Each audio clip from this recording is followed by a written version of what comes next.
My name is Kristin Sostowski, and it has been the honor and privilege of my career to serve as NAWL's president for 2019 to 2020. NAWL is now over 120 years old.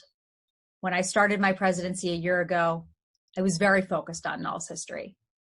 Having the opportunity to lead an organization that has endured for over a century, I don't think you can help but focus to a certain extent on the past, and particularly this year, as 2020 marks the 100th anniversary of the 19th Amendment. I've always had this fascination with history, though. I was born in 1975, and as a teenager, I was the girl who thought I'd been born at the wrong time, the wrong decade, that to have an impact in the world, you needed to be alive in the 1960s. As I became involved in activism and then entered law school, I realized that I had not missed my window of time. Because of course, the struggle to secure civil rights and social justice never ended, and lawyers will always play an important role in these efforts.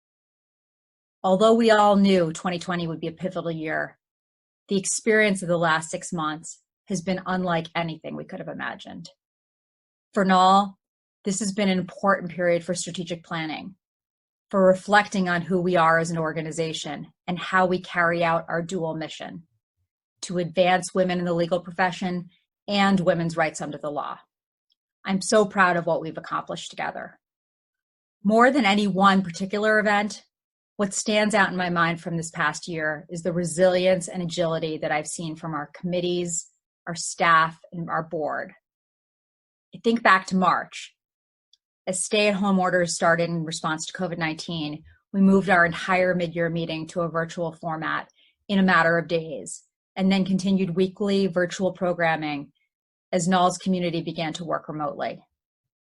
I'm extremely grateful to everyone who made this programming come to life, especially NAWL's incredible staff: Karen Richardson, Rachel Diamond, Isabel Redamoza, Helena Rogers, Asha Smith, and Ashley Erisman.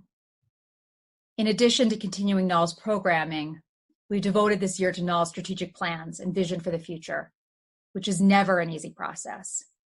The openness and candor I've experienced in these important and sometimes challenging conversations is a testament to the respect and care our members feel for NAWL and for one another.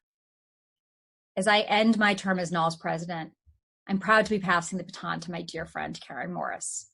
Over the years we've worked together on NAWL's board, I've learned so much from Karen about leadership and strategy. And under Karen's thoughtful leadership, I know NAWL will continue to grapple with the legacy we are building for the future and what actions we will take to get there. Before I conclude, I want to take you back to one of our virtual programs this spring. Our speakers during Lawyers Wellbeing Week discussed the concept of post-traumatic growth.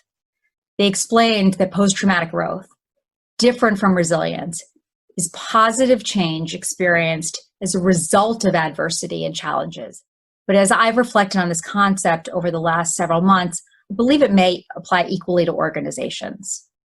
My hope for NAWL's future is that as an association and as women attorneys, we view 2020 as an inflection point from which we go beyond resilience and seek this positive growth to be more diverse, inclusive, anti-racist, innovative, risk-taking, and action-oriented as we continue to pursue NAWL's vision for both our profession and our legal system.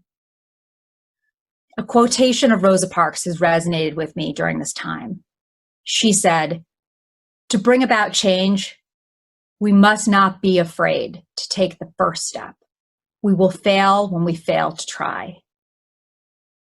This year has been filled with so much adversity and challenge, but I continue to feel grateful and optimistic. Beyond grateful for NAWL's community that has given me so much, and optimistic that when we look back, when this chapter in our history is written, we will view 2020 as the beginning of new growth for NAWL as an organization, because together we committed to try. To do that, NAWL needs all of you and your continued commitment. So thank you, NAWL family. Until we can be together in person again, please be safe and well.